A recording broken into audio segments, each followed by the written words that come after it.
to the green light Yeah. router? Okay. So we may as well start. Yeah, we're live. We're live.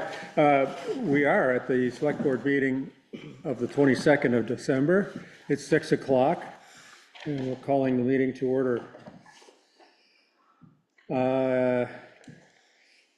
Any changes to the agenda? You had a mention about a procurement. Yeah, just want to have a quick item.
All right, we got muted. We got muted somehow. We should be back online with sound. Let us know if we're still intermittent.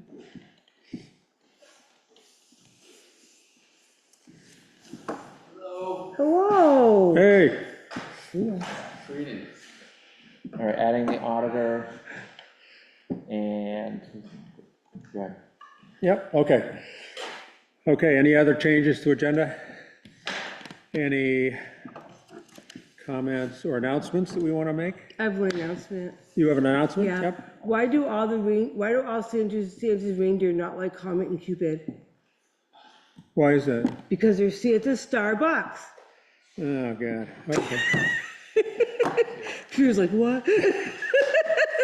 He just wanted to tell her. Starbucks, okay. Starbucks. Do you have a joke? I do have, no, I have an announcement. Oh, you have an announcement, please. This is a jokes only announcement section, Yeah. Peter. Yeah, come on, come on. No, I'll come, I can bring jokes. Yeah.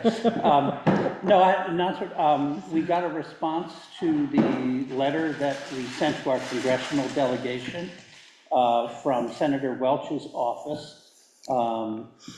Rebecca Ellis gave me a call Friday late afternoon.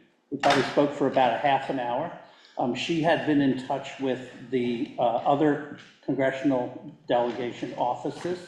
So it looks like Senator Welch's office is going to be coordinating the three staffs.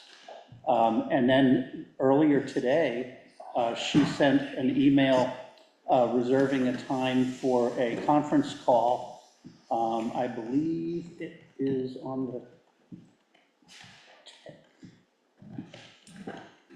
January. I'd have to go, I'll check it again. And this would be with the Federal Highways, the regional director now, who she stated that he believes that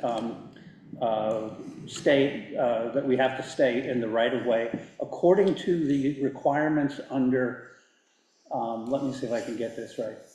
Federal Highways Emergency Relief, not emergency repairs. They have yet another category that has the initials ER, right?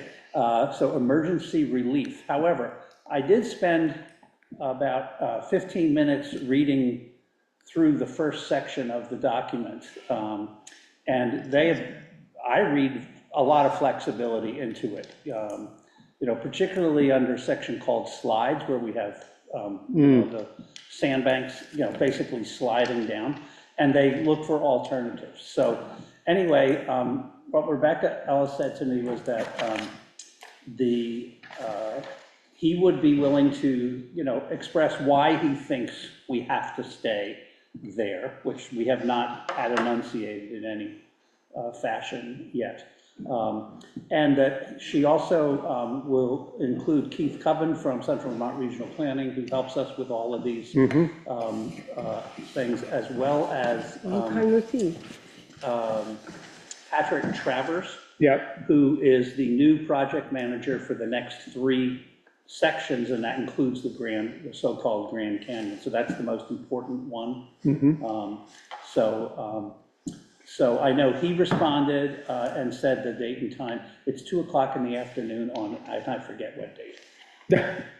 yeah, it was supposed to be a week from Tuesday, I think, is when that meeting is gonna be, to pick, or to at least talk about how to pick the vendors.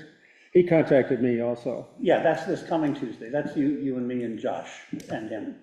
Yeah, I thought it was this coming Tuesday, and he said it was the week after that. It's the 30th, Okay, yes, which okay, is this yeah. coming Tuesday. Yeah, actually, tomorrow's Tuesday, right. So, okay, Yes. next week, yeah, A week from tomorrow. that is correct. Yeah. So anyway, so that was very, very good, and they're following right up on it. And the staff, somebody from the staff of both Sanders and Balance offices will also be part of the call. Oh, that's great. Yeah. Yeah, thanks for that, yeah. So I think, the fact that we addressed it to all 3 sent the right message that they talk to each other. That was- Yeah, and I think I mentioned that Mary had sent out a note to Senator Welch's office and got a response from Rebecca, also more focused on housing. So we may have yet another Zoom or something with him on housing later on, regarding Yeah, I thought that. he was gonna do like a town meeting type thing, Not necessarily, but he wanted to hear people's problems with. or a virtual With meeting? FEMA. It was mostly focused on FEMA and how they're, because the gist of it was how people are affected by this and not having answers, and it's really frustrating. Yeah. So, We have not yet heard from the governor's office, okay. nor that's- V-Trans. That's too bad, but, And Rebecca Ellis thought that we were more likely to hear from V-Trans on behalf of the governor. That's how she thought that might play out. And I would say that would be fine. it doesn't matter, yeah. It doesn't matter. I mean, the governor will know what's going on, so. Yep, but- yep. But we haven't heard anything yet from Okay. that front. Good. I did have to sign a document relating to the dam project, which we did on Sunday morning, Karen and I, and we got it sent out so that it's to solidify the grant and to begin the process of dam removal. So there's going to be a meeting coming up on that. That's the thing through the Friends of the Winooski. Yeah, yeah, When we had the meeting here the other night, yeah, and we're going around looking at the maps afterwards, yeah. Steve Libby said something that caught my eye, caught my ear, which was that Steve Levy. he is with Vermont Emergency Management. Right. And we were looking at the Brook Road map and stuff, and we were talking about the Batchelder Dam, and we said, well, we heard the grant had been approved for that. He says, well, it was approved to be on the list for the request. So that was news to me, and I don't know, I would like some clarification on the actual status of that. Yeah, what I sensed was that that this document we sent in was kind of resolving that question, and that it was going to set it up. He may have had all the information, but we'll find out. Michael Billingsley just Why not? raised his hand. We're in the announcements phase, which is a select Yeah. board only phase of Raise his the hand up, agenda, yeah. so maybe in public comment if we move along. Yeah, yeah. Michael. Look, Yes, can you hear me? Comment? Yeah. Can you hear me? It's Michael. Can you hear me? Yes. All right, thank you. Michael Billingsley, I should say 2 things. First of all, the grant for the second portion of the dam removal is to the town of Plainfield, not to the Friends of the Winooski. We are the subcontractor and the state is the contractor that will be given the grant when it comes through. I believe it's obligated, but it has not been paid out yet. So I think they're acting as if the money is on the way, and SLR is the contracted engineer for that portion of the grant. And the second thing I would add is that we have a timeline coming up pretty quickly where in January, as you mentioned, there will be a meeting where we actually start talking about the strategy for how to work with landowners and that sort of thing. Yep, thank you for that clarification. That's good. Any other public comment? Okay. Town clerk's report. Right here. Yes, first, I'd like to just clear the air a little bit. I think I spoke rashly at the last minute and gave the impression that, I have sort of qualms about the office and everybody, the way they're working. And I just want to state very clearly that I think I work with an outstanding group of people who are really trying their best. And I apologize if any of my comments seemed to give a different impression. So I just wanted to say that to start off. Thank you. I also want to say that we are, with Josh's medical condition, we're working to try to compensate for that. It's not easy, and I want to set people's expectations that the turnaround time on some items might not be what you're expecting.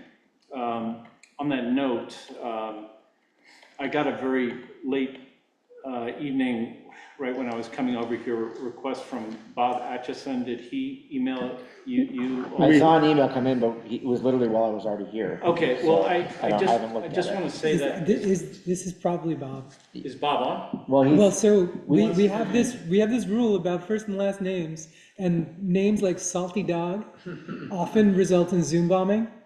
And that's why we've not yet let him in. I've messaged the waiting room twice Okay. about first Well, and last name. okay. And this could be actually time sensitive. I just did skim that message. Should I let him in? Well, I mean, I just would, as Josh is incapacitated, if you could give me a little bit of guidance on that. I have my opinions. We don't have to talk about the specifics of that right now, but it's really, just an example of the kinds of things that come up, and I might be calling you to see, if it works or not, just to make sure. The other thing is, we're in the midst of putting together the town report. Just a couple of things. One, I note that we still have not received any petitions for people running for the elected offices. Oh, really? So, yeah, so Well, the deadline is what, January the 10th? deadline is definitely, it's like January 26th, so it's a ways away. And there are people who've expressed interest.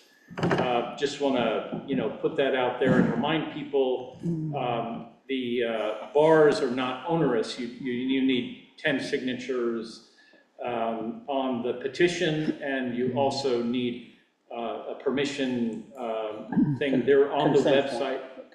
Consent form.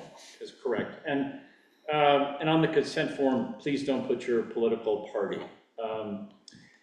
And we also, on that town report, I'm soliciting, if people have photographs from the past year, Plainfield events or anything like that they wish to share for the town report, email me, put town report pictures and who you want the photo credit to, and it'll be considered, like to have this be sort of a collaborative effort. I think, I'm sure there's something that's going to jump out at me right when I pause, but I think that's it. And then later on, we can do these appointments, which I'll talk about. Yep. Michael has his hand up again. Michael, is your hand up again, or is it left over? no, go ahead. Okay. Okay, this is Salty Bob. This is Bob. Yeah, we're concerned about Josh for his health, but also for the bad time of year to lose him. He did send out some information, which I haven't gone through fully, but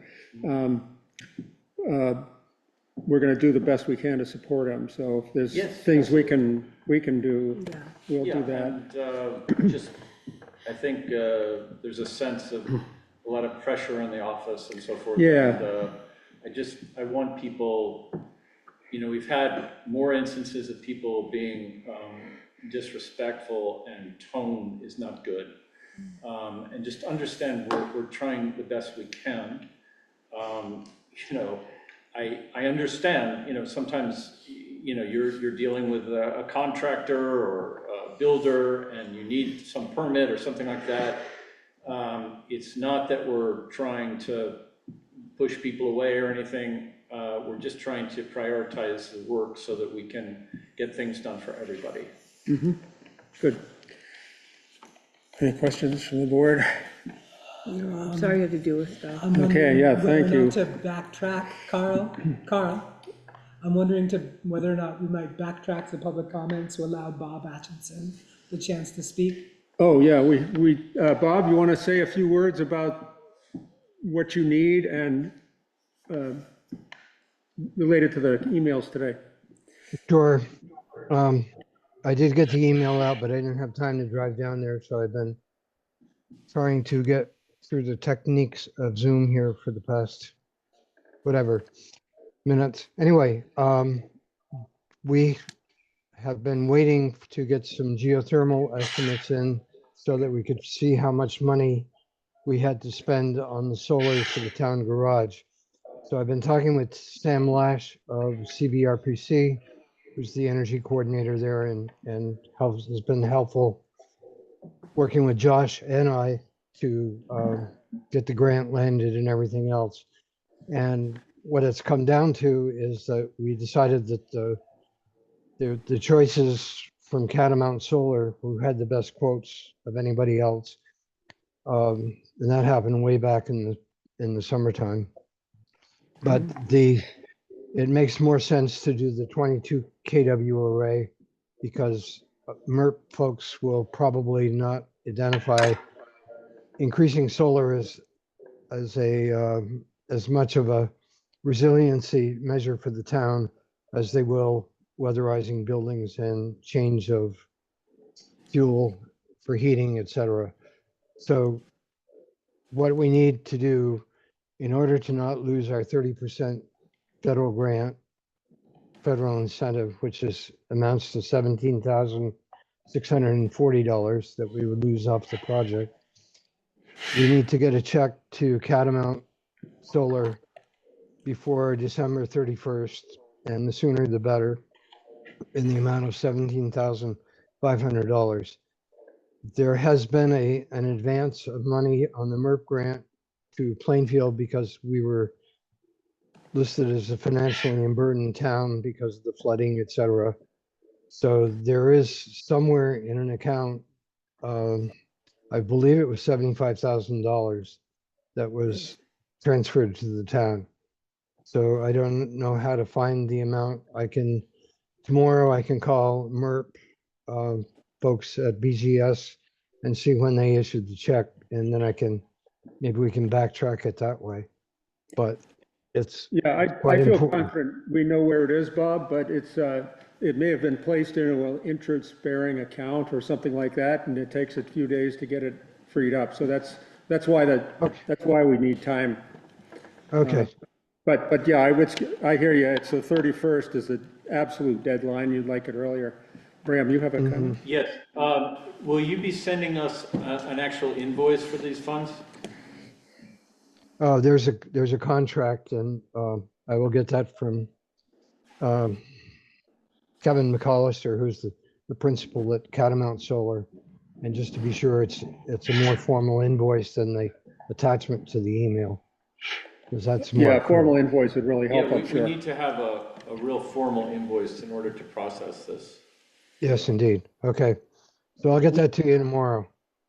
Great. Do we have all this money? I believe you just said $75,000.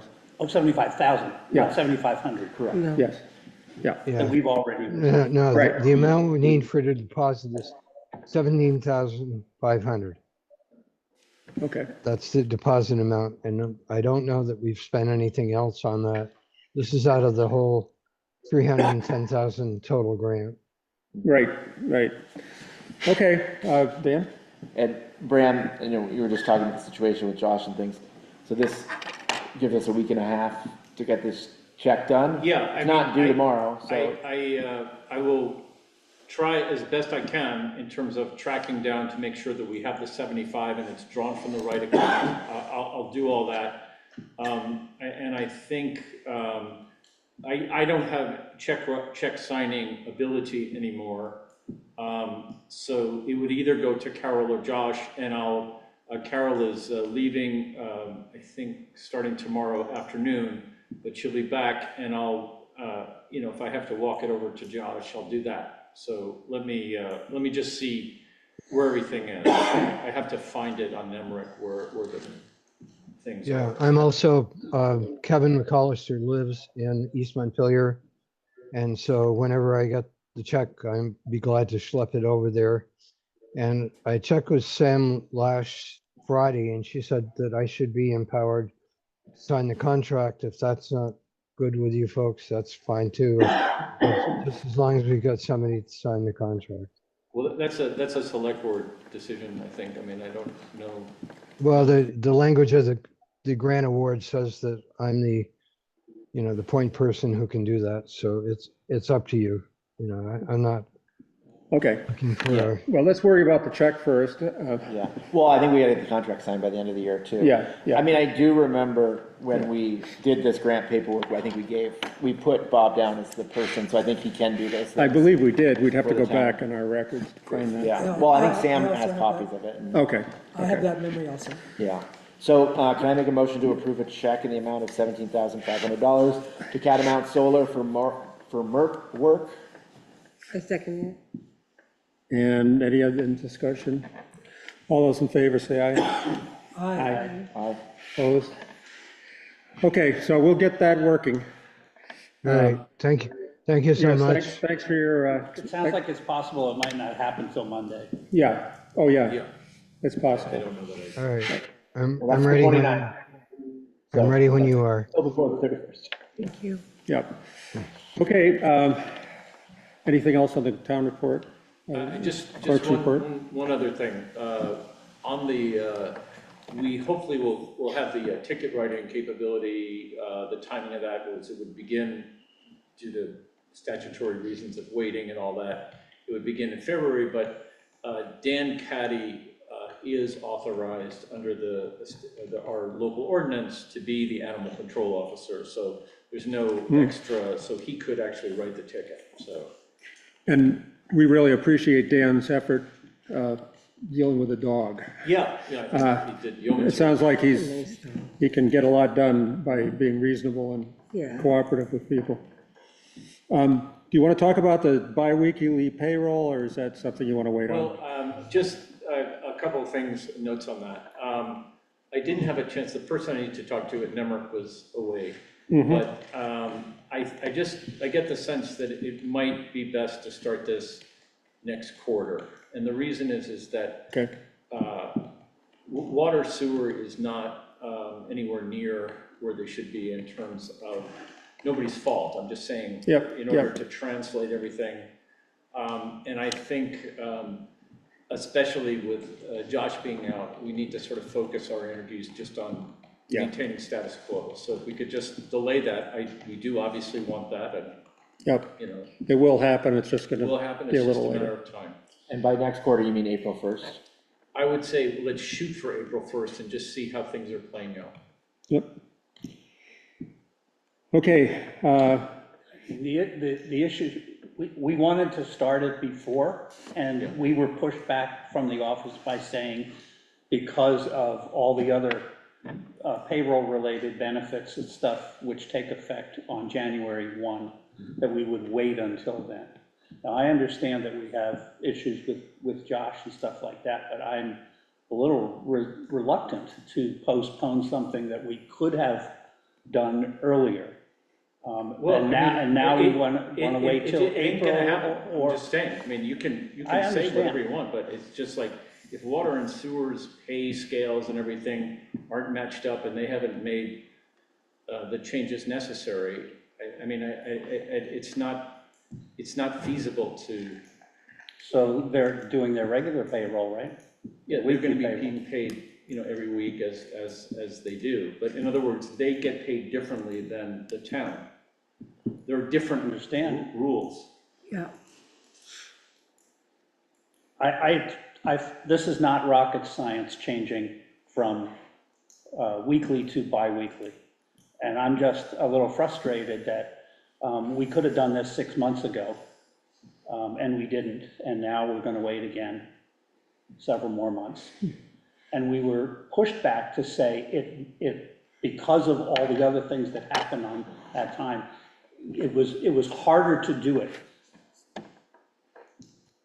Well, I mean, I'm not, I don't run payroll, okay? And from what I'm gathering from people who are running payroll, that's not gonna work, so. Yep, no, I We hear can it. shoot for April 1st, I mean, I don't, you know, I'd much prefer it be sooner as well. It sounds like we need to press water sewer to get their reports done. Yeah, and I think that, And they haven't done their budget yet, so. yeah, I think that they haven't done their budget, and I think that, I don't know what the legalese of this is, but Yeah. I think that it might be helpful to have a member of the select board be a liaison to water sewer. Mm-hmm, Because I think there's a sort of disconnect about what's going on. there is. So, the other thing, just getting back to town meeting and so forth, we're gonna have probably 2 bond-related matters, one from water sewer, and I've been pressing them to get me the information, because I want things as early as possible. And there's also a potential road, a smaller road bond. Once again, I don't know exactly where the status of that is or if it will happen. But if the select board has any other articles or measures or anything that they want to include in the warning, I'd love to see things sort of earlier rather than later.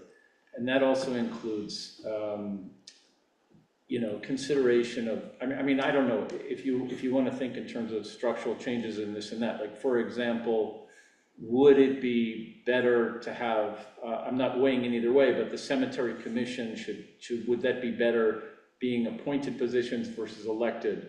That kind of thing. If you're considering any sort of changes in terms of town government structure and this and that, if I could get the language and so forth earlier rather than later, that would be great. Just throwing it out there, you know. Okay, yep, Well, and enough. obviously citizens can also petition for things to be on the, Correct. and so I think if there are people out there wanting to change things in town, they can go through those processes, and it's probably better from a success perspective if you do that work to get more people involved than to go through the select board. Right, and just a note on that, the petition requirements for that are a little higher. Yeah. So it's 5%, not 1%. So it's roughly 50-something signatures of Plainfield voters.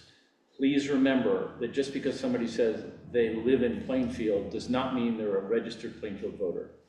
So, You would check those names. yeah, you have to And they check. have to have at least the 50, whatever. Yes. Graham, I would just say, speaking personally, but I haven't heard anything from anybody else up here, I don't think we have any intent to do anything else for Okay, warrant articles. The plate is more than full as it is. Yeah. We're not accomplishing everything we're supposed to be doing now, so why would we add something new? okay, I just Yeah, throwing but it out there. you just would like you'd like some notice. I mean, Yes. We had previously discussed the option to discuss the cemetery commission. What is the future of the cemetery commission? If there was want to shift from elected to appointed, that would be something for the articles for the town report, yes? That would be if we wanted to change it. I don't know that we've talked about it, and I don't know if we're gonna have Exactly. enough time. About it. We're not, I mean, We're not gonna have time. I don't know if shifting it from Fair enough. the voters picking someone to do it versus the select board trying to find it. If there's no candidates, there's no candidates. I don't know that it makes our lives any different. Okay. Yeah, and if there's any other things, we could just go to Bram if Yeah. there's other issues, but Yeah, we have time. I'm just trying to, Yep. you know, make sure, you know, the last. you want time to get this Well, report. I just want to have Yeah. everything done. Yep. Okay, thank you. Development Review Board appointments. Yeah, I just, there's been a little bit of chaotic stuff with the records and minutes and so forth, and I would just feel safe if we could just appoint the current members of the Development Review Board to serve through March 17th, and I picked 17th because it gives us time for the reappointments afterward, rather than having it expire March 3rd. And You just want to make sure it's legally, that they're legally appointed correct. in the time between now and the. Yes, yeah, town meeting. and this is, you know, those are the things. And one of the challenges we're facing, and I'm working on doing this, is that the minutes that we have right now are not easily searchable going back. Some of them are non-existent. Some of the minutes are non-existent. We had some problems and so forth, but what I'm doing is I'm taking these massive piles of paper and running them through image recognition software, and so that we can literally scan them and answer questions promptly regarding things like appointments, and also we're going to keep much better track of when people are appointed for how long and so forth. So this is really just the people who are on the board are Janice Walrafen, Self Mullendor, Mary Niebling, and Jesse Cooper. So that's four people we Four would, people, and you would like an appointment I for? think just to have a motion to have them appointed through the town meeting, and then we'll get the definitive timeline for their appointments and so forth after that. Okay, Well, you had a question first? well, yeah, I mean, you can make the motion and then we'll discuss, but. Okay, Motion to appoint Janice Walrafen, Seth Mullendor, Mary Niebling, and Jesse Cooper to the Development Review Board until March 17th, 2026. A second. All right, discussion. comment on that. I would say a couple of things. First off, Mary Niebling's term runs through 2026 anyway, so that counts. I don't know what Jesse Cooper's done. Janice Walrafen and Seth Mullendor apparently expired in 2025, so it would be good to appoint them. Well, the only thing about Mary Niebling's is I'm looking for the paperwork and the motions and so forth, and I haven't been able to find it. Right, I understand, but in last year's town report, Yes. it had a list, and so it goes, she went through 2026, because they are staggered. Okay, No, that's, we're gonna get these people done through town meeting. I am hesitant to put in a date, March 17th. I believe the League of Cities and Towns and the state statutes say for appointments, it's through town meeting, and then it says until successor is appointed, which gives and the state doesn't set a date because every town select board meets on a different day of the week. So they don't set a specific date. And I don't think we should either. I think our expectation should be that at the organizational meeting of the select board following town meeting, that there's an agenda item where all the annual appointments are redone. That's fine. And we should have, and I'm glad you're digging into this. I mean, someone has needed to do this for a while, because we keep appointing people and it's like, we don't know how long the term is. No, Where I is it? I know. You know? And I think one of the structural changes that we really need to enforce is really when people are appointed to heads of committees, they need to, A, understand open meeting law, and I have a video I can give them on that, but B, they really have to be the sort of driver in terms of when the appointments are and that and so forth. Yeah, Just one of your purposes, stated purposes of doing this now is to make sure that they have the legal authority for decisions that are made, and it doesn't have to go back. And that's another reason why you don't want to put a date on this motion, which is that they are in office until their successor is appointed. Yeah. So if that committee needs to make a decision following town meeting, it's legitimate. So. Great, well, I would support Peter's Yeah, amendment to whatever. yeah. Do you want to Happy to take that, date? that friendly amendment, Okay, and we should, Until town I was, meeting or successor. I know Michael's got his hand up, but technically when we're in the discussion phase of a vote, it's Yeah. only for the people who are here. Right. So it's up to you whether you want to call it. let's have a vote. All right? All those in favor, say aye. Aye. Aye. And opposed? Okay, Michael, did you have a question? Because you're talking about appointments, I wanted to correct an error that occurred in an earlier select board meeting. I just want to remind the select board that when I was appointed by this select board it was until the 1st of May, because that was when I announced my resignation date. And it was announced that it was until town meeting day, which is actually, in my case, not correct. It was for less than a year, because the date that I was reappointed was less than a year from May 1st. But that was the intention, and that is what is in the record. Okay, First, go ahead. Yeah, and I'll just say, I think, other than ones that specifically have terms like the Development Review Board, technically, because there's gonna be a new select board after town meeting, that's just reality, even if it's the same 5 people or it's different people. And so I think that you can't actually supersede the term limit unless there's term limits in the statute. We can just reappoint him till May 1st. Sure, It's not a yeah, big deal. yeah. But the reality is you can only appoint people, like, that's why we have the reorganization meeting every year. Right. Okay, thank And we can't, yeah, so. And according to Peter, the person who's in place Yeah. would stay in place until somebody new is appointed. Yes. That's correct. So that the legal status of that committee and the actions of that committee still have the So- effective law. I mean, Michael's correct. The minutes do state that we appointed him, Yes. to that later date. That was our mistake. Yeah, But like the new select board, if 5 new people were up here, they could appoint whoever they wanted to, whatever they wanted, and there'd be Yeah. nothing stopping them, okay. other than the terms like the Well- DRB. We'll take that as a note, thank you. And let's see, One more request for an appointment. Yeah, that's our next agenda item, right? Auditor it appointments? is, yeah, auditors, yeah. So Thomas Kelly has stepped forward. Oh, You might great. know him. I do, It's on yeah. Bean Road. Yeah. Partner with Judy Cipriano, and wonderful person, and he stepped on to assume the role as auditor through town meeting. great. So, That's great. We have a full slate, correct? yeah, we'll have. We'll have 3. We have 3. Woohoo. Fantastic. Yeah. I think that's a good thing. Well, thank you, Tom. Get a motion to appoint Tom, So move. second? Yeah, second. And all those in favor, say aye. Hi. Opposed? Great, I'm glad to hear that. Great. He's a good friend of Bob Rosenfeld, who did it last year, so I think Nice, good. Fran, if you would like assistance scouring through minutes on some of these terms and stuff like that, I'm more than willing to give you some time.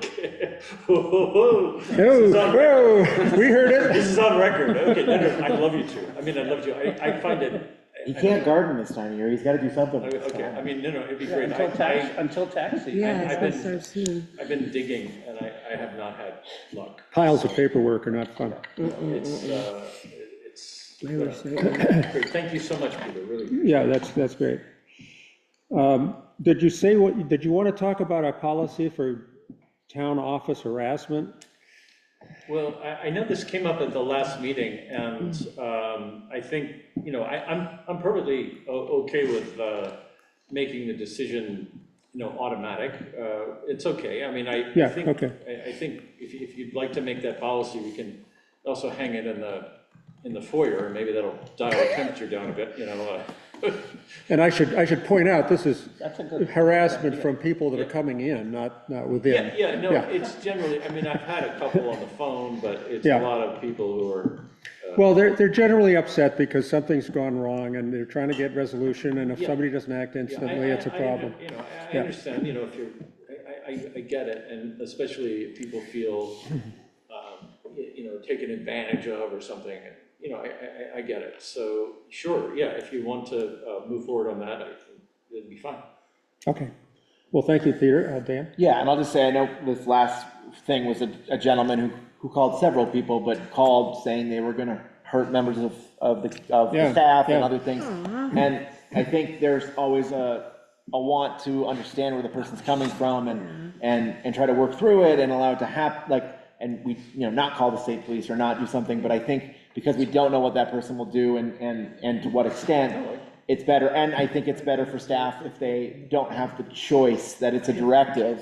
Right. So that way they just say, look, I have to call, I can't That's not do policy, it, and and I'll just that put- way it just takes away, it puts the onus on us rather than putting it on And I'll staff put, member. I will make a sign and have it in the foyer also for people, to see and, Be nice. I think look, I understand everybody's under a lot of pressure and, town government,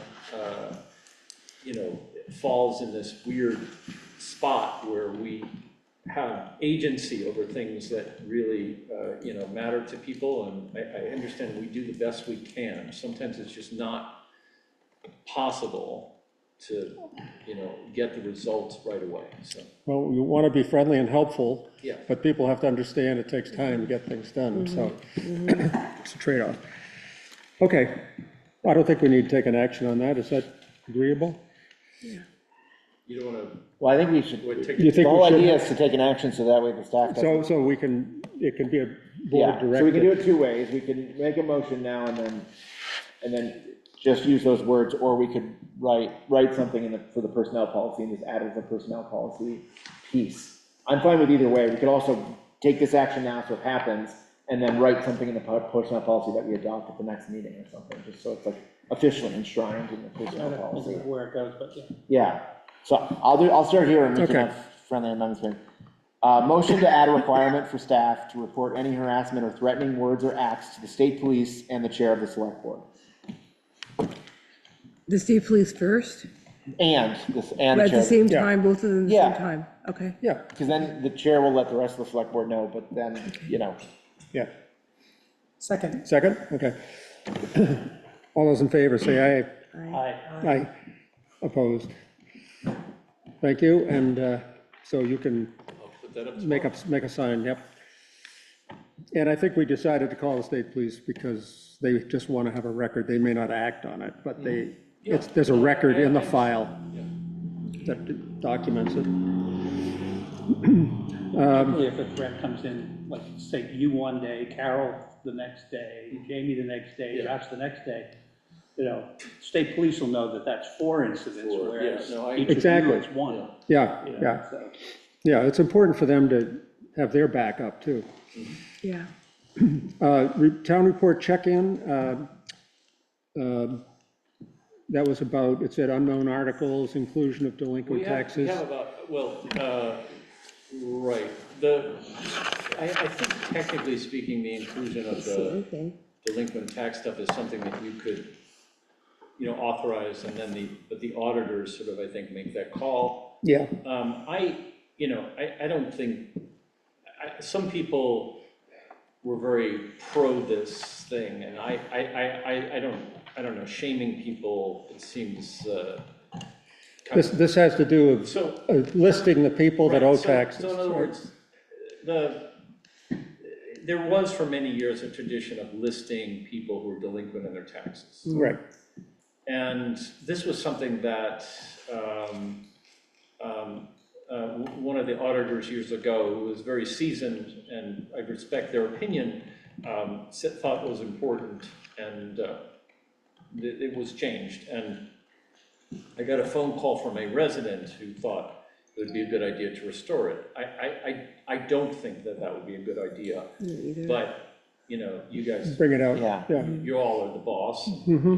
You had your hand, yeah? For what it's worth, I spoke today with George Cushing, who's our delinquent tax collector, who is not in favor of including those delinquent in the town report as such. So just adding his opinion to the table Right. for consideration. Yeah, I don't think so That's a either. great thing to know, and I don't think anybody would ever accuse George of being a bleeding heart.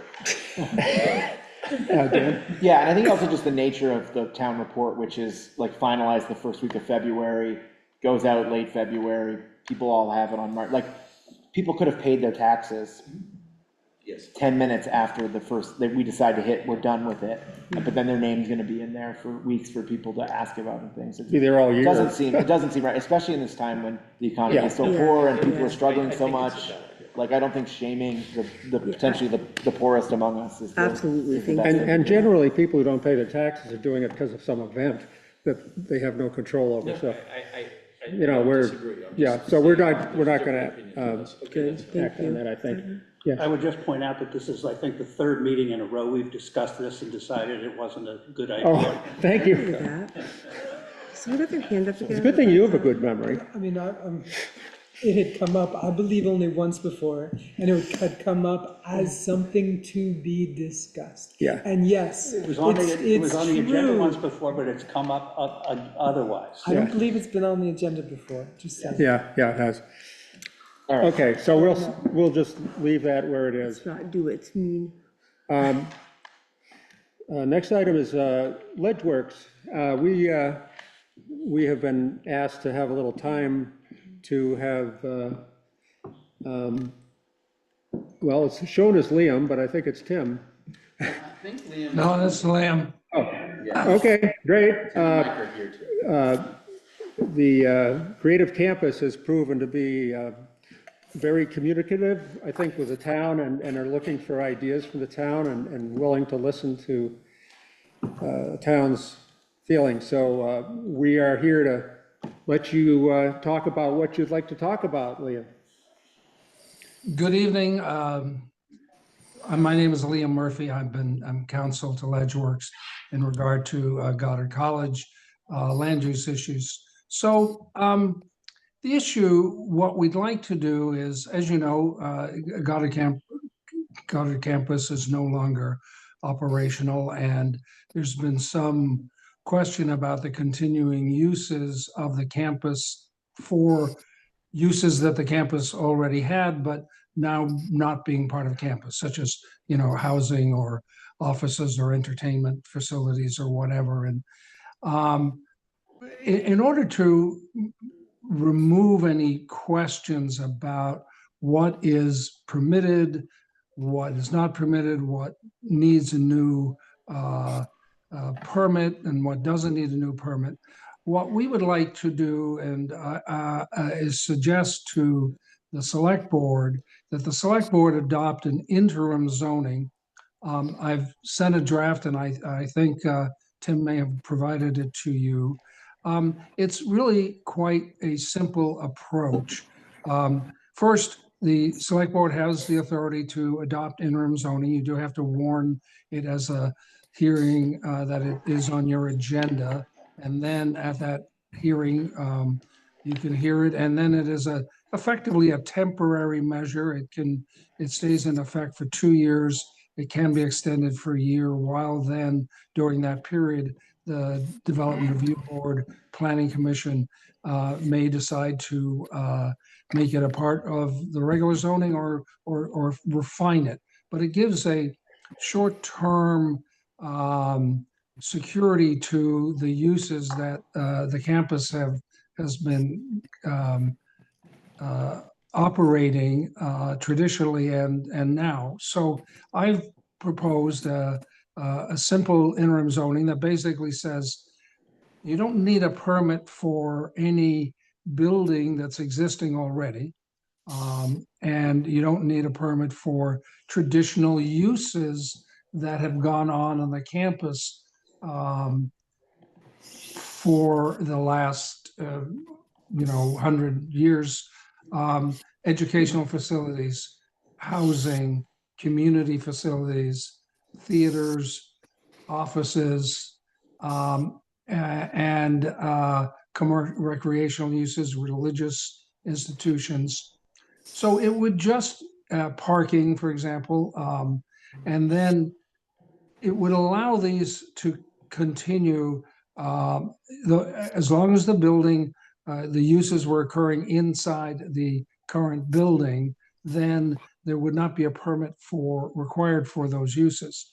The interim zoning then provides if there are an expansion of a building, or if there are new buildings, or if there are new uses, then of course you would we'd have to come before the Development Review Board, or well, first the zoning officer and then the Development Review Board to obtain conditional use permits. That's the proposal. It's really quite simple. I was counsel to the city of Winooski when it went under its downtown renovation starting in 2004. And we use this approach of having an interim zoning to help facilitate the redevelopment of the downtown Winooski. And as I'm not sure if you've gotten over there lately, but over the last 20 years, a development bond was floated that's gone over the 20 years has gotten paid off. The city has redeveloped that downtown into a multi-use area with housing and offices and restaurants. And now the final building is going up as a hotel. In that case, the town adopted the interim zoning, and ultimately the planning commission incorporated the provisions in interim zoning into the permanent zoning, so it is still there. That's the board picture. Obviously, if you wanted to proceed with this, you would have to warn a hearing and then hear public comment on it and then decide if you want to go forward. I'd be glad to answer any questions on the general concept of the interim zoning or the specifics of the draft that I provided. Yeah, I have a question about the motivation, it sounds like, is to allow you to move quickly on a project, or is it just seem less cumbersome? Well, yeah, thank you. Why to do it? I think there are three reasons. One, there's a little misunderstanding right now, I think, as to what is permitted to be used or not used on campus. For example, housing. There were previous housing and dorms on there, but when one of the existing buildings is converted or renovated into housing is a permit requirement. I would argue that those were pre-existing uses. Others may say that no, you're not a campus anymore, you're doing housing separate. And this would just allow the housing to occur. The second, frankly, is that because of that conflict, if a permit is required, then obviously that provides an opportunity for an appeal, and an appeal would, whether it's right or wrong, can hold projects up for years. And we're trying to basically be able to say to everybody, look, all these buildings are there, they're existing. We're just talking about the uses within inside those buildings and being able to use those buildings for the uses that were part of a campus, but now may be individual, such as there might be offices, there might be a religious use, there might be a community use, there might be housing use, and they all may be by different parties, but they should all be, they've uses that have been used in the past, and just allowing the campus as it is. But of course, the part of it is that if something new is required, then you would have to expand it. But the purpose is to remove the insecurity of the current situation as to zoning, and if permits are required, to hopefully limit the number of appeals or the possibilities of appeals. Okay. Did you have a question? Yeah. Peter? Liam, thank you for being here with us tonight. I am presuming that you've read Plainfield's new zoning rules that were changed in part to include the Goddard campus within the village, but also specifically there was language borrowed from, I believe, Brattleboro, where it recognized that there were historical buildings, I don't necessarily mean on the historic register, but some are, where if a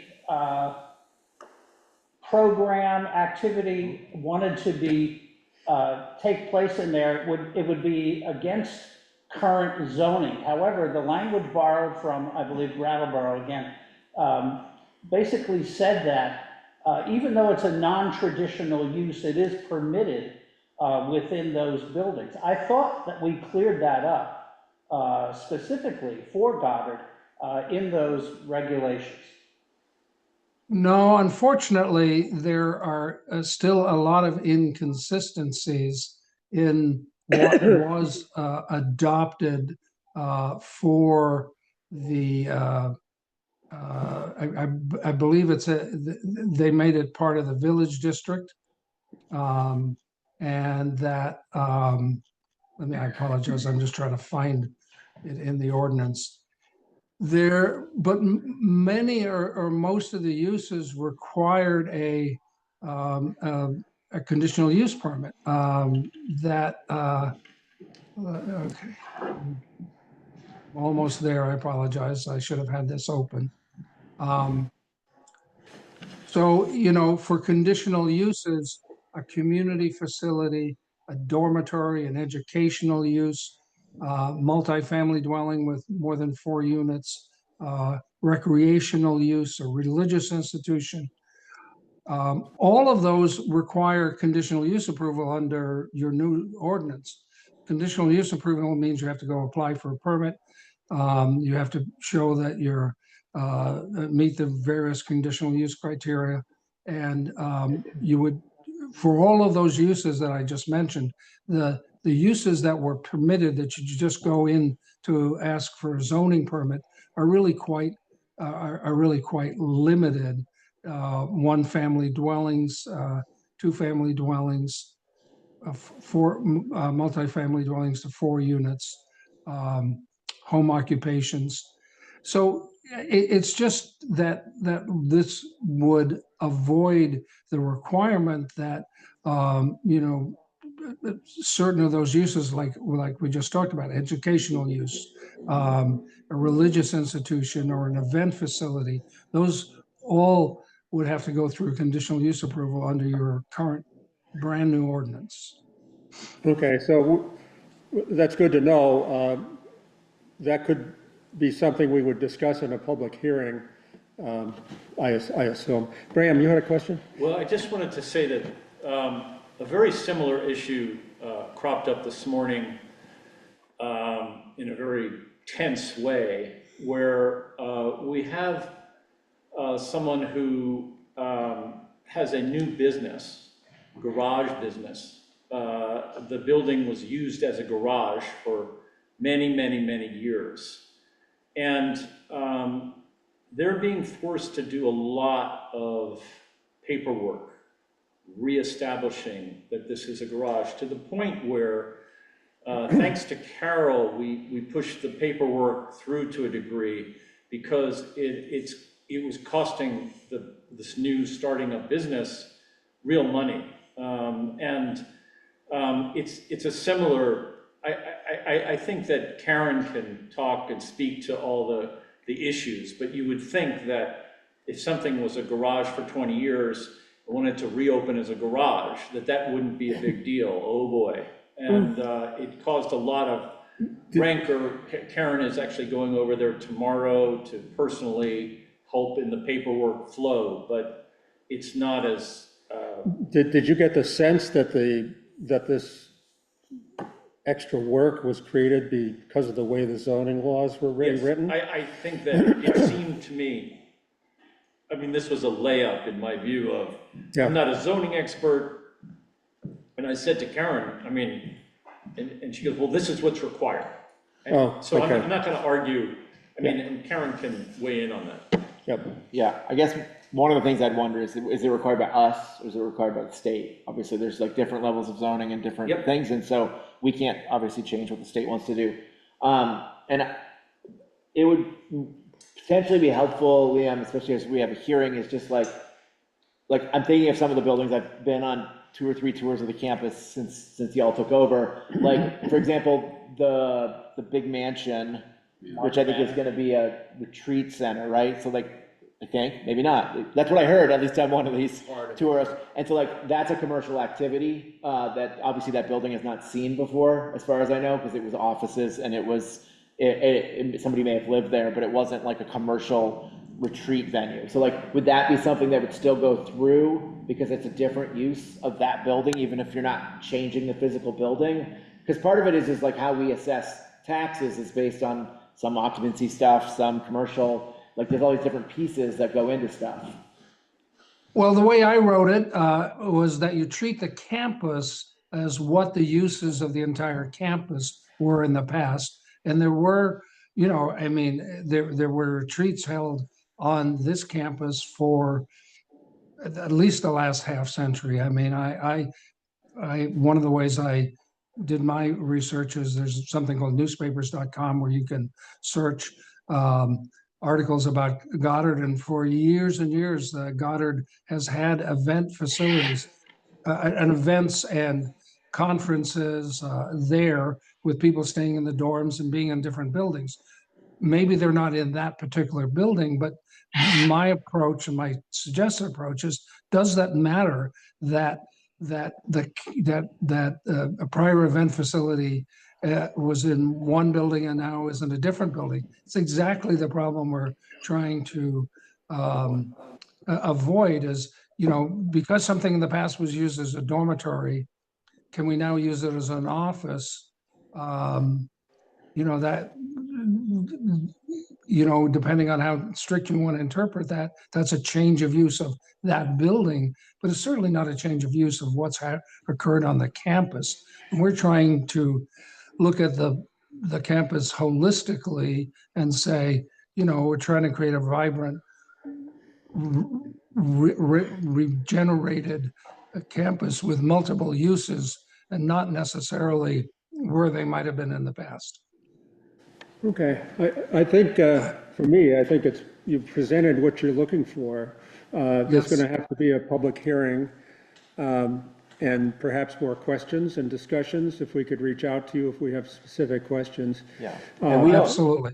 we obviously should look at his version. We can warn whichever interim policy we want. So like if there's Right. a sentence in his that we don't want, we can remove it. Or if we wanted to, for example, I see Mary has posted that part of the reason we go for permits is it alerts the listers to changes in use so that for tax assessment purposes, maybe even if they don't need to go for a permit, maybe some sort of notification, which wouldn't slow them down at all, but would still allow the town to have the information that we need to make those decisions, could be a part of this interim That's a good policy. point. And did you all receive from Tim this document? I No, did not. no, I did not. I don't know who he thinks. I did not see it, but I haven't checked the So email lately. we haven't seen Oh, the agreement.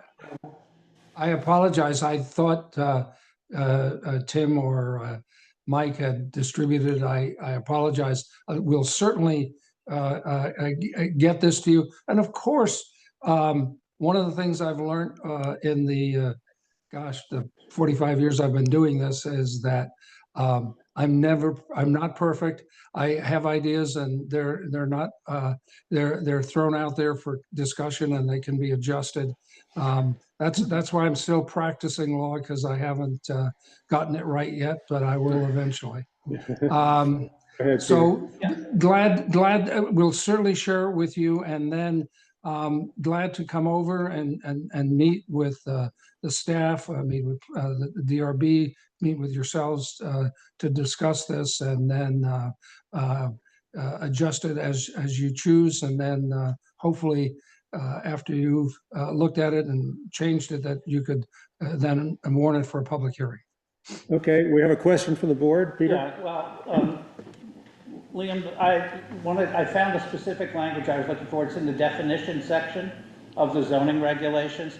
It's under A, adaptive reuse, which reads: the development of suitable new uses for a building existing at adoption on March 2025, or for a building originally designed for a specific or special or specific purpose. And again, this was another campus, I believe in Brattleboro, that there were buildings that existed and the new owners wanted to reuse them. And so the zoning was done. And so we adopted this language. It says, by the nature of its size, type, construction method, or original purpose, the building does not readily adapt to the requirements of the zoning district in which it's located.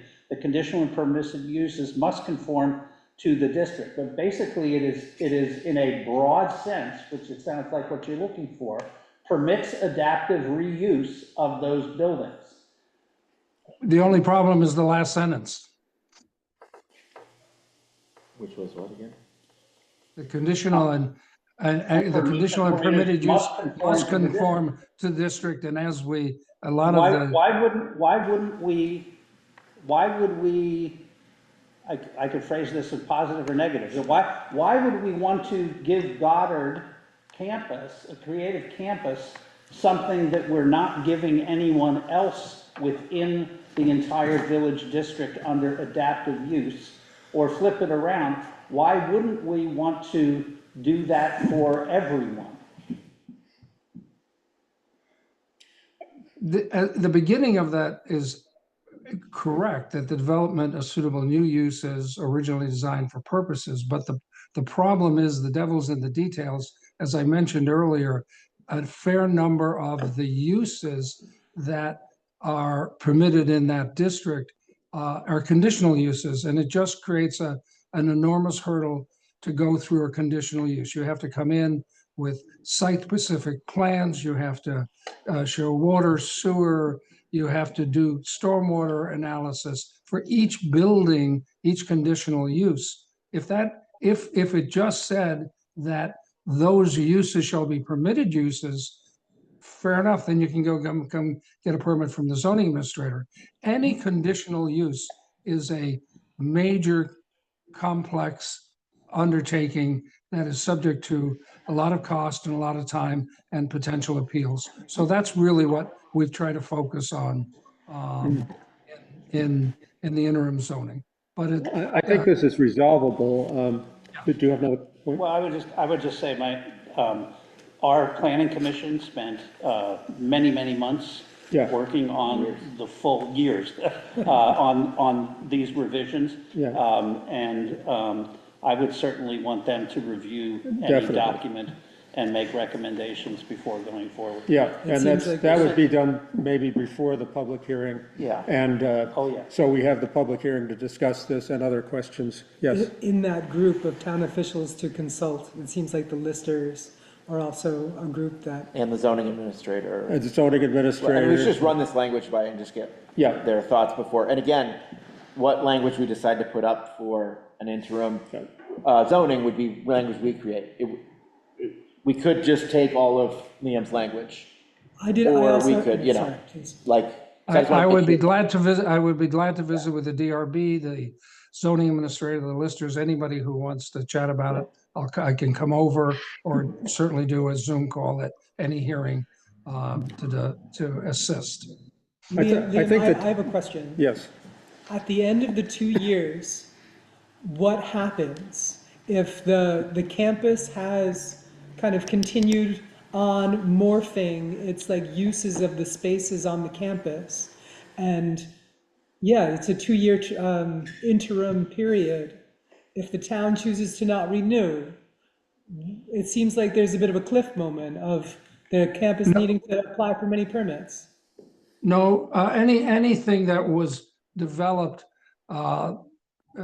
during the period, and if it was consistent with the ordinance, would be then become a pre-existing, a non-conforming use, or if it's not changed. But you have the right to continue. Vermont is very strong on this. If you get a permit to do something, even if the zoning changes, you can continue to use that use. But what normally happens is in that 2 years, the Development Review Board and the Planning Commission sit and determine what they want.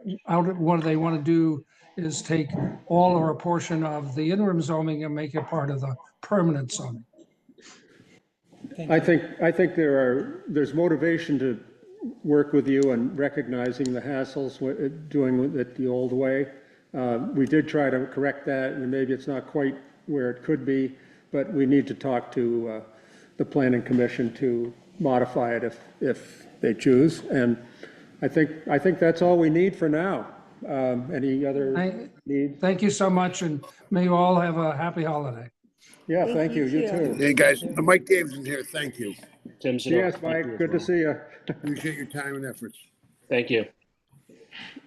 Okay, Who's getting us the copy of this document? if I get it, I'll send it around.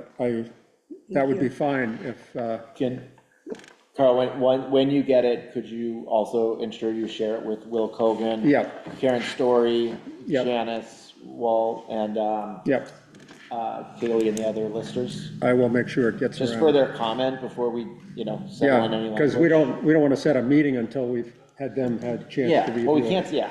have to have language before we Yeah. can set a hearing. Right. Okay, that sounds good. Okay. Plainfield Housing Advisory Committee appointments. This, of course, is the committee that's been developed to search out new housing ideas, and Mike Davidson, of course, has some impact on that with the campus and the hotel. But we want to have people look at other things, so, yes. I'll just, say overall from the process, appreciate folks that applied. Yes. I think we had 19 applications or candidates who stepped forward. A number of them have kind of said they'd be more comfortable being on a working group. I think one person has taken themselves out of contention completely, and so I believe there are 13 names that we're considering for these 9 appointments. Nice. Now, last time we did this for the EVAHC group, what was the process we used there? Did we appoint them in one by one, or did we appoint the group? Or did we, how do you want to handle it? So what we did last time is we had some discussion about what we were looking for just generally. We had some high level stuff. And then I believe it was Peter, just because I think he was the first person that was willing. I think he put out his 7 or 8 that he felt like really should be on. And there was agreement. We kind of talked through it, and I think we got to agreement. And then we just talked through the last couple people, and then we voted them on as just all 11. This is obviously 9 people, but I think we should have the discussion, but unless we have some big disagreement, we should try to have one vote rather than having 9 votes. Yeah. Bram? Sorry, just getting back to our earlier discussion, when these people are appointed, have the terms been worked out, or no? Okay, so would you want to, when you make the motion? I think there's Okay. There is a term in the document, I think. In the document, it said 1 to 3 staggered, and I think at our last meeting, we decided not to go that route. Okay. Rather than just to make them annual appointments at this point. Yeah, because it may only be a year's worth of work. When to be alerted about the Yeah. appointments. I mean, I would certainly hope that anybody we're appointing would stay for another year past town meeting and whatnot. So I think we're gonna need a housing committee for a while. Yeah, So, yeah. I know the public probably doesn't know this, but we've had a tracking document where those of us who contacted candidates, we put kind of, comments in, or, yes, I'd like this person or whatnot. And I'm just wondering, Dan, if you have that, if you could tell us where all of us have said, Well, or most of us have said, we'd so like these people. 3 of the 5 of us have used this document. Carl and Patty have not, which is fine. I mean, they're allowed to use whatever system they want. Yes, I can say we can start with where 3 of the 5 of us agree. And again, just like with, I think, the EVAC committee, we're trying to get diversity of opinion. There were some people who all came from a similar background, from actually a similar part of town. So we were trying to, think of these things. So I don't know how many this is, maybe somebody can count while I do this. So the names of people that 3 of us think might be great for the committee are Lydia Vitale, David Scheckman,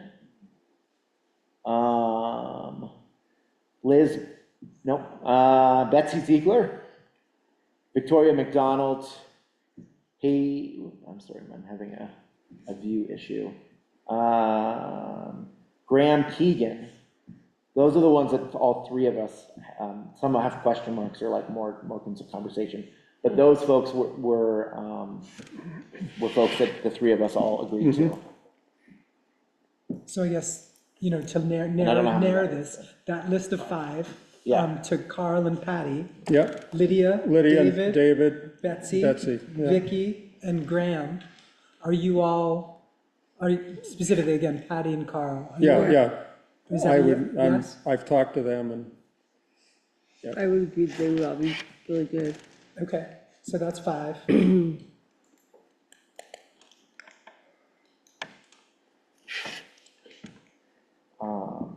so we were looking for 9. Yep, so we correct? need to have 4 more. Okay, If we can address Goddard. So Chris Gruen is who applied through the form interest. Since that moment, Chris has suggested that should Chris be appointed to the committee, that he and John Broderick could share basically a slot on the committee for Goddard and participate interchangeably as per the needs of the Creative Campus. Yeah. I think it makes sense to have the Creative Campus involved in this. I agree. I want to have Creative Campus involved. I would rather that we have one voting member from Goddard and that be Chris. John had also filled out the form and said he would be glad to be a consultant, and I would welcome that. You know, so I think as individual task forces come up, people we're not appointing said I serve on a task force too, so I think there's plenty of room for that.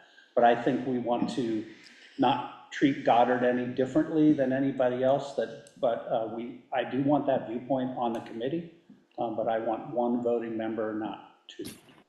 Peter, Mike Davidson did.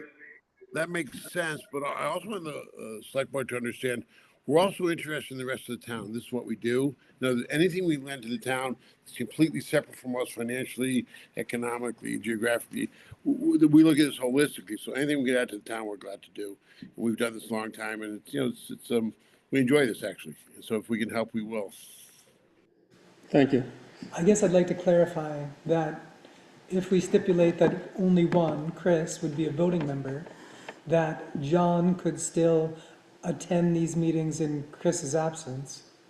Or even, they're open meetings. I guess they are open I mean, meetings. yeah, it's an open meeting, and John, it's resident of the town. I mean, It's just that we need somebody on record for voting, basically. Yeah, I mean, if Chris says, you know, John is our expert in this, you know, so I've asked him here tonight, you know, yeah, sure, absolutely. I would hope everybody does that. And again, I mean, for, you know, a key piece of this is an advisory committee to the select board. And so let's say, for example, Chris has to miss a meeting, John's there, John can't vote. Part of that could be Chris or John communicating to select board, we missed this, but we would have voted X way or something like that. It's not like they're passing or doing things like that are binding, right? They're gonna make suggestions and advice that then the select board will take action on. And so I think it's less crucial to have a backup. Yeah, that's true. That's a good point.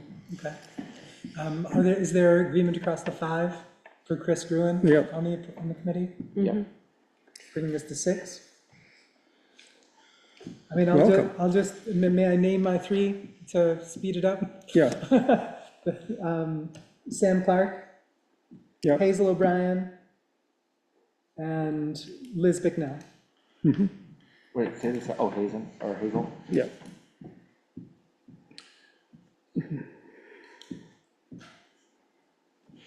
Dan? I'll just say, I also had Hazel O'Brien as somebody who's a voice of youth and somebody who's younger in town that might bring a different perspective. I also had Liz Bicknell, and Liz is somebody who, you know, stepped up after the floods and has done some different Yeah. roles in town, and, you know, would love to have her on as well. So for those two, I personally feel very comfortable. Yeah, I know Liz well, and I agree. She stepped up and takes the town to heart. And I know Sam Clark, I've known him for 45 years, and he would be a valuable person. I wasn't sure he was ready to step in for a full role. He was an advisory role? No, so I spoke with him on the telephone. Okay. At length. The qualification he shared was about his enthusiasm for committee service. Yeah. Would be dependent upon the spirit of the committee. That if it felt like refereeing, he'd be way less interested. However, if there was a spirit of collaboration, cooperation, and production, he sounded actually very excited. I think he'd be a valuable addition. He knows construction, and he's been a longtime resident, and so I would certainly support Sam. I had a couple people on my list, Paula Emery and Alana Norway, who have basically pulled out. I think Paula actually also had 3 yes votes before she pulled out. Yeah, that was so a so timing thing. I should say it was a time thing. Yeah. I had, the additional people I had, person I had was Will Colgan as our planning commissioner. And I say that because I know he has a role there, and I know he's out west, for the winter, but he Zoom meetings all the time, so that's not an issue for him. And he had lots of input, particularly around some of the specific charges that the committee has, looking at zoning ordinances, educating the public as to, accessory dwelling units, PUDs, things that are currently permitted under the zoning, but also some changes that we might make to the zoning that might encourage development more than we have now. He was an active participant in the Plainfield Forward meetings on the housing functions there. And so I really would like to see him on there. I had as Hazel O'Brien and Liz Bicknell as my next choices on there. So that's my comments. To summarize, maybe. It sounds like, I'm glad that those people are interested in going full-time on the committee. May I clarify something? Yes. I want to remind everyone that Liz Bicknell was our individual assistance coordinator, and as a consequence, she had personal contact, as well as myself, with almost every family that was displaced up to the present. And there are several people that are still very much in her radar, and I've always admired the fact that she's been terrifically responsive and keeps good track of the people in need. So I'm sort of throwing in my emergency management director recommendation for her. Yep, I agree. And she can recognize firsthand the need for housing. Yes, Dan. I'm probably gonna do the same thing you were gonna do, but, So I'm hearing nominal agreement on Liz Bicknell and Hazel O'Brien. well, I was gonna say kind of, but then we're also hearing Sam Clark possibility, and then he wants one. I think we're at 10. Well, so With nine. what I thought I heard was that the question was between Sam and Will, and that there was nominal agreement with Liz and Hazel. Yeah. I had a long talk with Sam. I spoke with everyone. Was lucky to have great conversations with everybody. I made a note on the tracking sheet that David Scheckman, Sam Clark, and I'm forgetting are all builders who all live at New Hamburger. And I think Jacob Rogan. Jacob Rogan. I think we should have one of those. And the one who sounded like they had the most time to put into this was David Scheckman. And that's why I chose him over the others. Wasn't he in our original 9?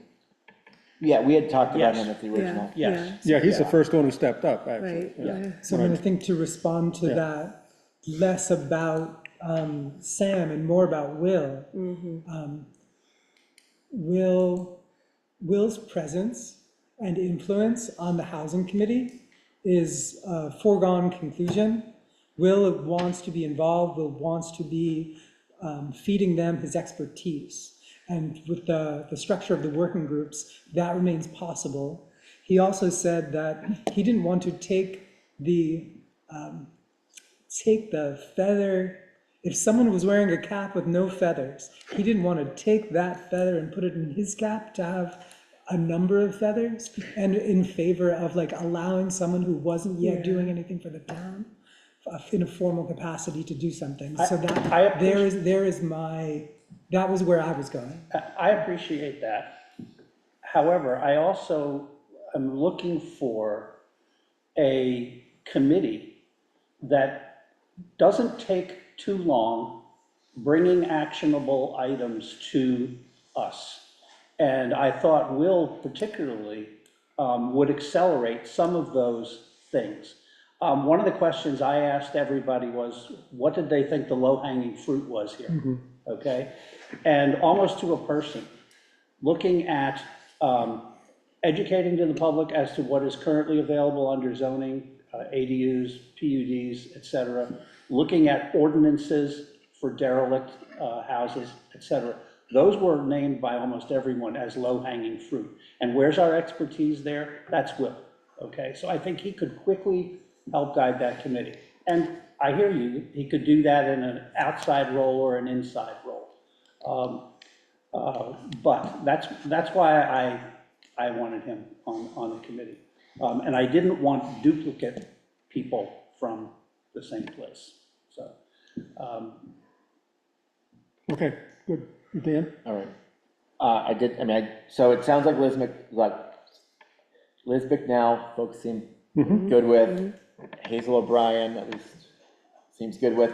I think if we are down to Sam and Will, I think generally I was thinking, Will's already got a pretty big role in town, but I actually do see, and actually talking to some folks in other towns and seeing how people kind of cross-pollinate committees sometimes, this does feel like a place where it might make sense and help us, and he is only going to be one of 9 votes, so it's not like, there's some sort of, not that there's any power in any of the volunteer roles in this town, that like there's some sort of power thing.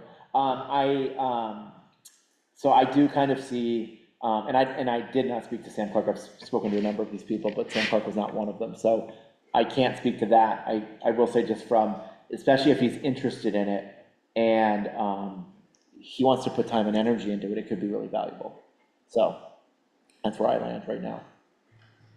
I think there's an advantage to Will also, because if there's things that are discovered in this committee that can influence zoning, or, there's that cross-pollination, I think could be valuable. Not only him bringing knowledge to the committee, but. Yeah, hearing from outside resources, experts, Exactly. et cetera, that might come and address this committee and say, oh, how can we turn that into how can we take, local ordinance? or how can we take advantage of this rule or this grant or whatever because of some simple change? So he could affect that much quicker.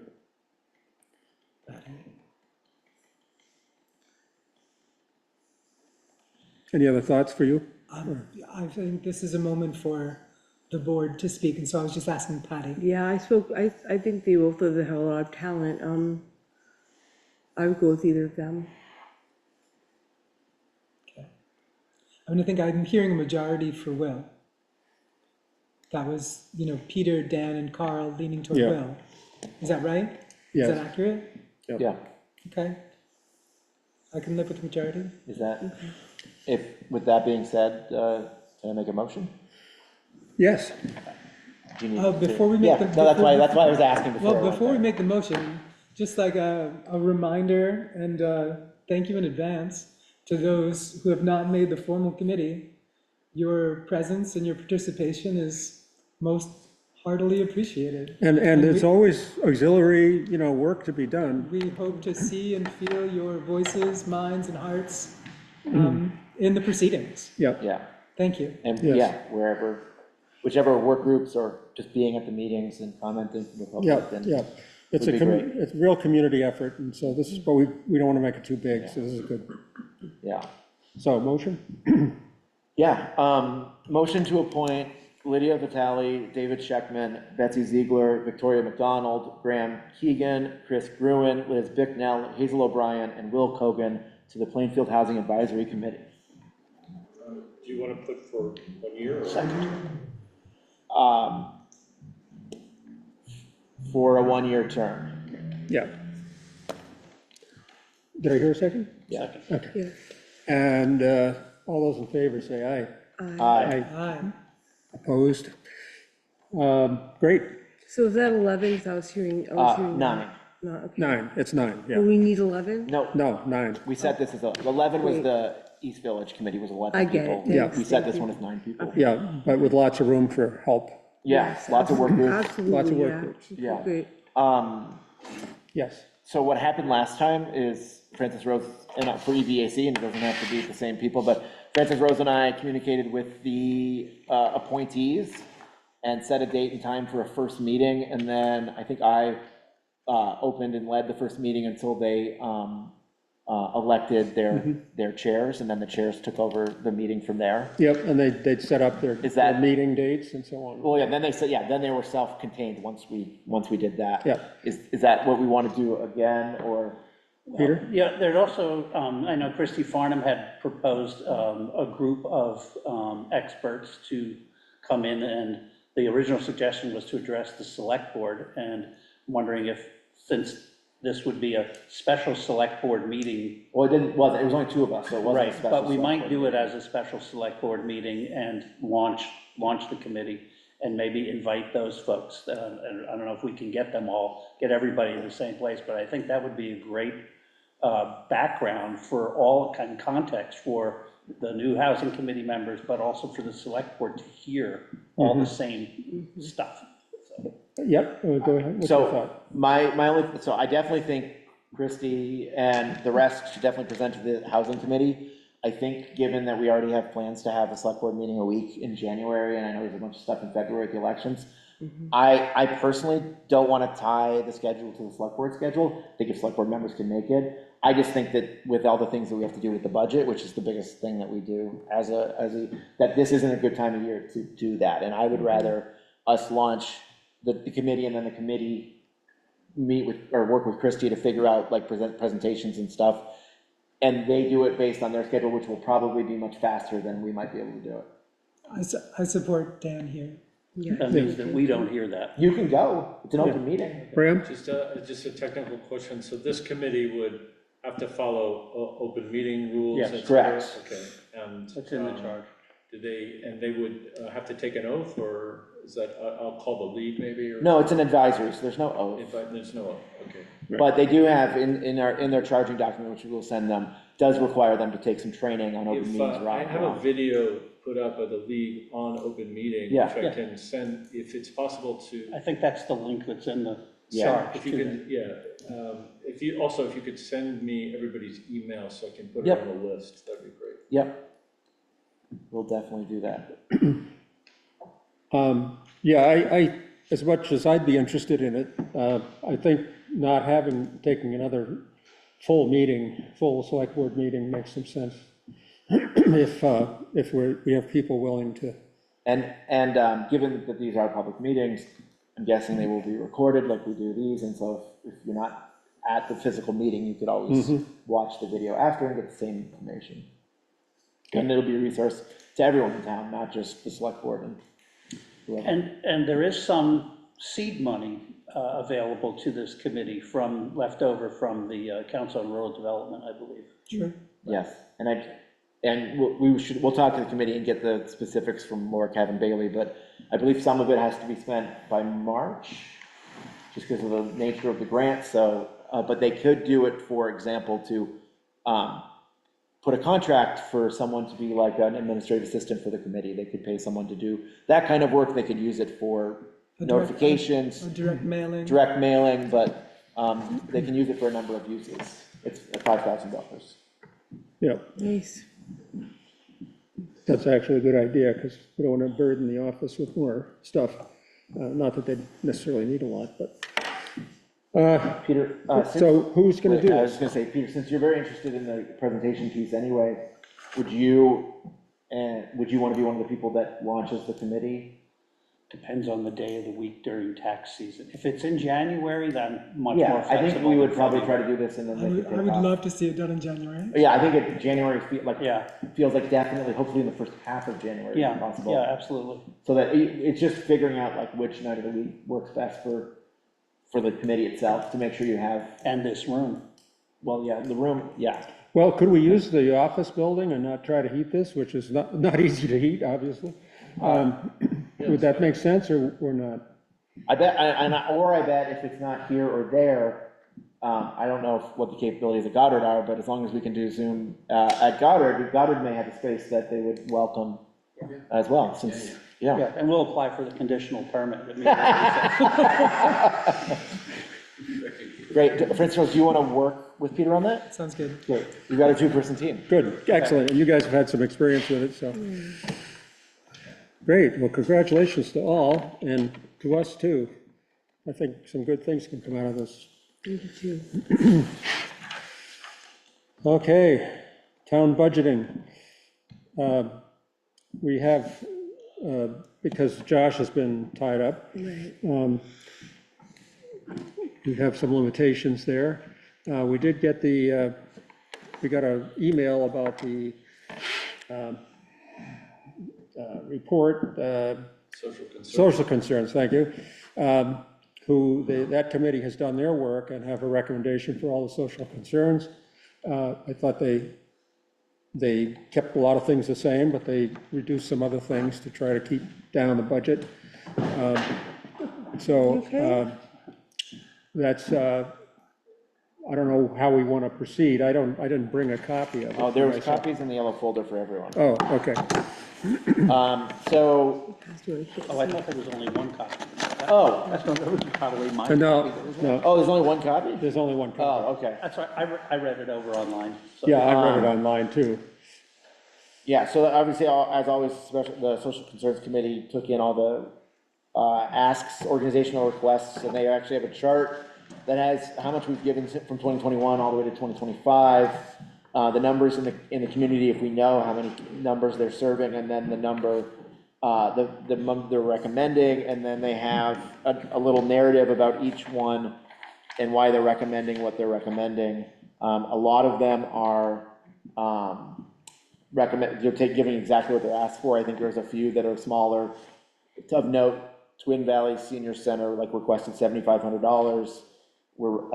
This says 4,500 and this says 4,650, so we'll have to figure out which number is right. But in the $4,500 range is what they're recommending, and I think that's just because 7,500. And they also maybe way over what we normally give. It's just the biggest.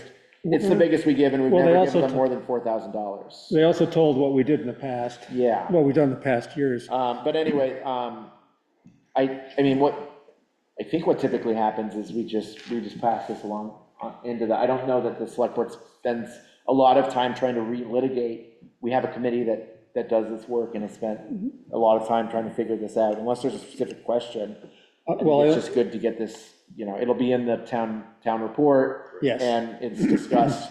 I mean, obviously there's 1,000 good causes, and we wish we could give them all as much money as possible, but we don't have. We also should point out that the only people that are awarded money are people who ask for it. Yes. And just because they had money last year doesn't mean they get it this year. Unless they ask for it, yeah. But the No, committee does somebody who missed last year is back on this year. yeah. So the committee does a good job in doing that. I think it's solving the problem we had trying to do each one of these as an article. I appreciated their narrative report because Yes. it shared Yeah. their thought process behind some of this, and so I I did appreciated too. that. I did too. I mean, I'm fine with accepting it as is. With that one modification, clarifying the amount. Yeah. Yeah, because the narrative has one number, and Yeah. the spreadsheet has another one, with- that's $150. With the caveat that, as we've gone along so far, we haven't seen a final budget yet. We're a ways from that. I don't know what the bottom line is.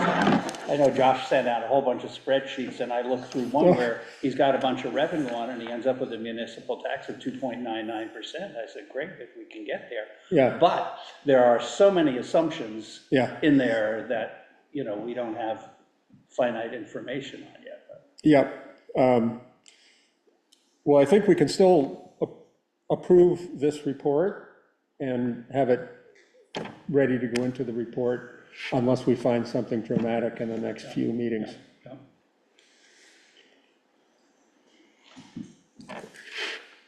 And want a motion? I guess. Do we have to, I guess I don't know, fully, is it its own article? Yeah. Yes. It is Its an own article. So it would be, do we want to, it's up to everybody. Do we want to just note that this is going to be an article, and that, is there a meeting where we just go, I think, because there's a piece of paper that has all the articles on it that we vote for in January before they're due, right? So I don't know that we need to vote for it. Approval of the warning, I think is what you're talking It's the about. Yeah. approval of the warning, which lists all the Lists articles. everything. Yes, Yeah. that's what we did last year. So I wonder if we just like note that it'll be on there and we'll approve it then. I don't know. I don't know how I don't remember us voting on a specific article separately. I remember us voting on them all as part of the final I think document. given you don't have the exact dollar amount, it's probably. Maybe we should best to wait. Well, because I think these numbers were included in the budget, and so when we adopted the budget, we didn't have to amend it unless we changed something. Or the floor changes something. Good observation, yeah, that's true. So let's wait. Yeah, and I will say just overall, last year we gave about $15,000 out. This year is 16,500, so it's an increase, but not a huge increase over Right. previous year spending. Yep. Okay, I don't know of anything else budget-wise that we can deal with. And yes, Well, question, and Bram, you may know, I thought you had sent us a couple of months, like maybe 2 months ago, one of the requests from, I forget whether it was the Rural Transportation, RTC, or Green Mountain. One of them, I thought, sent us a letter that you forwarded. There was, I can dig it up again. I don't have it offhand. Because they're a separate article as well, Yeah, both of There's those. one Green Mountain Transit one that's a separate article, and I can't remember if that figure is there. I know, So, like, for example, the per capita, I got today, I didn't include it So- for this meeting, sorry. go ahead. Oh, this is just for, got it, I'm sorry, this is the old one. Well, basically, I'll forward you that, and I'll also forward you, I have the per capita Vermont solid waste management number came in today also, Okay. which I can send that with the, I don't know if it's rural transport or which one, I'll find. Green It's Mountain. rural transport. Article 4 was rural community transportation. That was- why isn't that in the social concerns? Is it bigger than others? I or- think that there were two different, It's regional transportation. So this isn't like a nonprofit we're donating to. Oh, okay. This is being part of a Right, regional and the transportation same thing for system. Green Mountain Transit. Yeah. One Yeah, was Article see- 4, one was Article 5. yeah, so there's this split, I know it's. I understand, confusing. okay, that makes sense, yep, One is for the bus service and one is for Yeah. like micro transit stuff, I think. yep, just to be supportive, yep. Oh. So we are having a special meeting, I think, on January 5th, which is not our normal meeting to do budget stuff, so maybe we can get those numbers on that day and discuss Yeah, them. I'll try to dig it up. And the per capita solid waste, I think that just goes into our town budget. It's not a separate article. Oh, okay, I didn't realize that's just something that's a budget item. It just needs to go into Josh's Okay, spreadsheet. Yeah. I sent it to him, actually, I didn't send it to you Yeah. guys, okay. Yeah. No, I went through all the articles and we had all the reserve funds that we established last year, so we don't have to do I see those that, again. yeah. It's basically our budget, those two transportation, the social concerns, and then the tax dates. You have to give us tax dates for articles. Yes. By you mean, Josh. The office. Yeah. He represents the office. Bob, is your I'm hand, the only one here today. is your hand up, Bob? Yes, it is. Go ahead. Just an update. I've been multitasking during the meeting here, and Kevin McCollister will have the invoice and the contract in my email inbox in the morning. Good, So I can thank get you. Thank you, Bob. I'll get that over to you, and you can find the way to cut the check. That'll be great. Yep, So thanks a lot. thank you. Question of budget, special budget meeting prior to town meeting. That's This one of was the items something I here. think Josh put in our Well, inboxes. it's the auditors and the treasurer present, I think it's 25 days before the meeting. Ah, I okay, think it's a statutory thing, it has to be at least 25 days. and that's a public hearing? Yeah, it's Yeah. a public meeting, I think it's called the auditors meeting.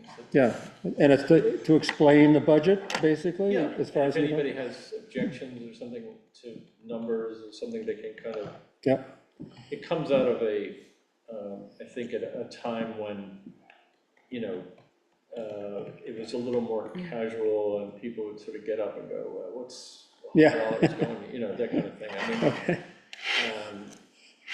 I think in years past, we didn't have these meetings, and now everything's we're trying to comply with statute is. And hopefully it'll streamline a little bit. If people have questions, they can bring them to that And you meeting say instead it's of town meeting. 20-something days prior I think to it's town, I thought there was 25. something like just before town meeting, that I like thought- Donnie, I'll- ran. I'm gonna pull up the calendar right now. I The think- BLCT calendar has all this Yeah, on there. it should be on there, what is it, 20, 25? I'm trying to pull it up, Okay, but you have to sign in to do anything, and it's right. giving me a hard, Slow. oh, it's having the same. No, I will get in, I will try to figure it out before we leave. Okay, well, thank you. We'll, if we're I mean, we required did to do it, we'll last do year, it. I Yeah, mean, and the yeah. year before. and Okay. It's something that we hadn't been doing, but the statute requires it, so Yeah, we'll do it. we'll do it. So what's the next step on that? Is it, We're gonna have to set a date. Yeah, we'll have to set a date, and is it 25 days or up I to 25 I days? can't remember off. Yeah, the okay, top that's of what we'd my have to head. I answer. mean, it's on the Vermont League of Cities and Towns. do you want to I circle am around fine. with us about that? Yeah, When do the reports go out? Because people would have to have them in hand well, they're to, required to be mailed and received, I think, 10 days before. So the 10 days before the meeting, I think is when Okay. they're supposed to be received. So we're basing everything else off. is that what drives your ship date or your final date? Yeah, we want to have a little wiggle room also to make sure that course. we deliver stuff, we don't have a thing where, because mail is so bad, we'd like to have things sooner than possible, so. Right, right. Okay, well, I'm not sure how we act on this if we can without a date. I think we'll have, Isn't this on the big poster that hangs Yeah. on the wall? Yeah. It is, but. oh, here it is. I'm getting there, we just need some patience. Nobody. I'm trying to get out by 8.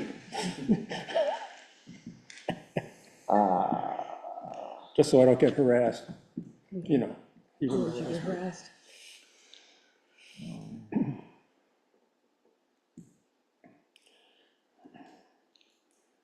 So it would be in, like, looking early February. That sounds kind of not quite right. Maybe I'm wrong and it's not 20 days, so I guess we could think, I thought it was. Longer than 3 days before.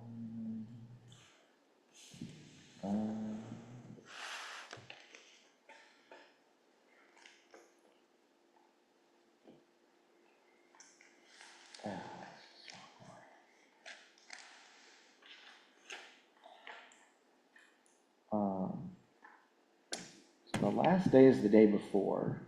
I'm trying to find the first day. So we could have it as late as the day before town meeting. Correct. That's Didn't what I know thought. That would be a very bad idea. A terrible idea. I'm Yeah, I agree. just trying to find the first day that we can do it. Yeah.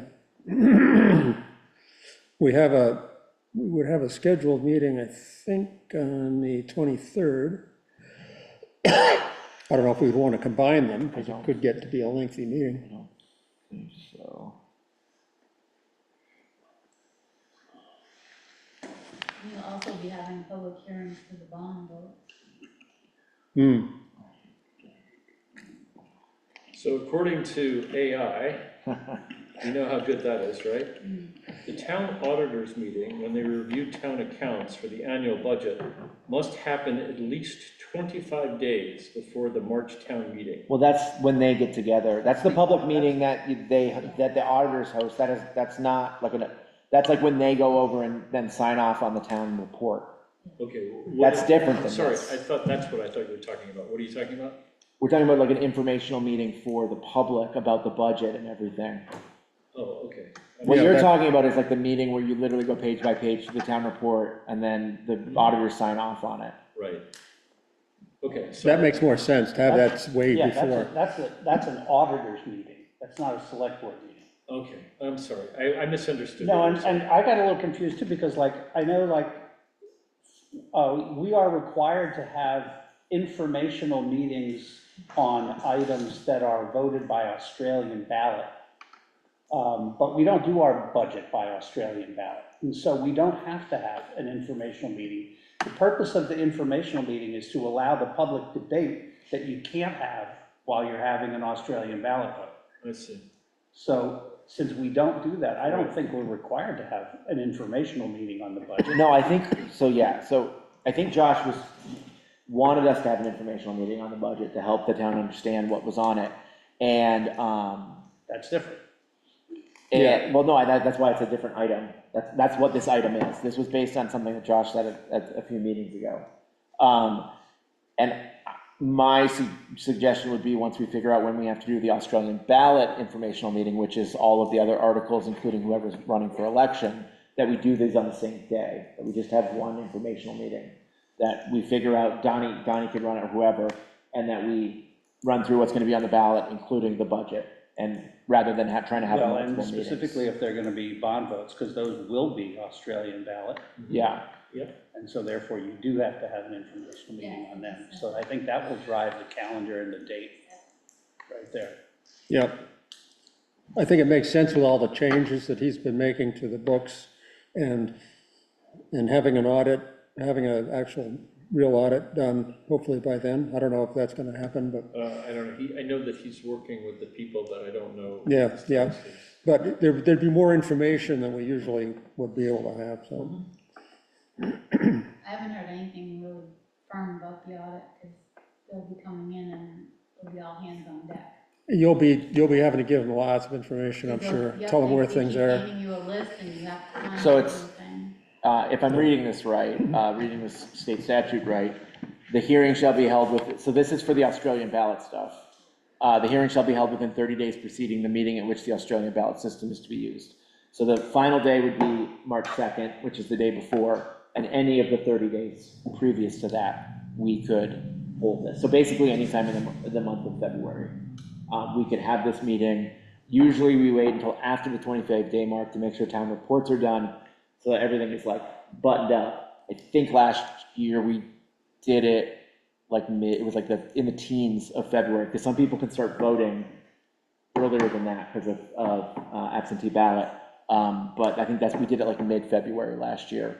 And Donnie led Did it. people have Donnie did it. Did people have did we have our printed reports then?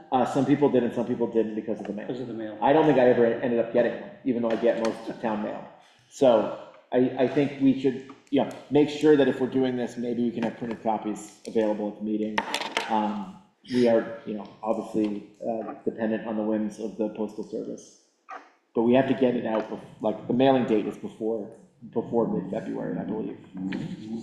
Yeah, we'd like to, I'll work Have with we the printer. considered not mailing it anymore, like a lot of towns do, and just have pickup points? We did talk about that, and we Yeah. decided based on the cost is only, of the cost of the town meeting, the books, which I think is $6,000 or $7,000. 38, it was like 3,800 to print. 3,800 print, and then like, $600 or $700 to mail. yeah. I just thought they'd be more guaranteed to get it if they picked it up. Well, they're welcome, we can have pickup as well, we can talk about it. We decided not to move it, just because we do get pushback anytime we talk about not mailing things, and I'm sure you hear about it more than we do. Yeah. I like to Which, get them. for folks who might not be able to see, Carol is here and in the audience, and, Yeah, Carol, I've been here for a few years. but it's something that we did say we should talk about for future years with more notice. Yeah. 31 days. All right, Okay, I think, so we'll do something with that. So I guess we approve draft minutes.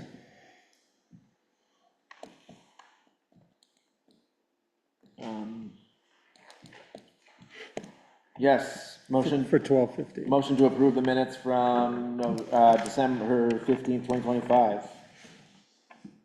Second. All those in favor, say aye. Aye. Aye. Opposed.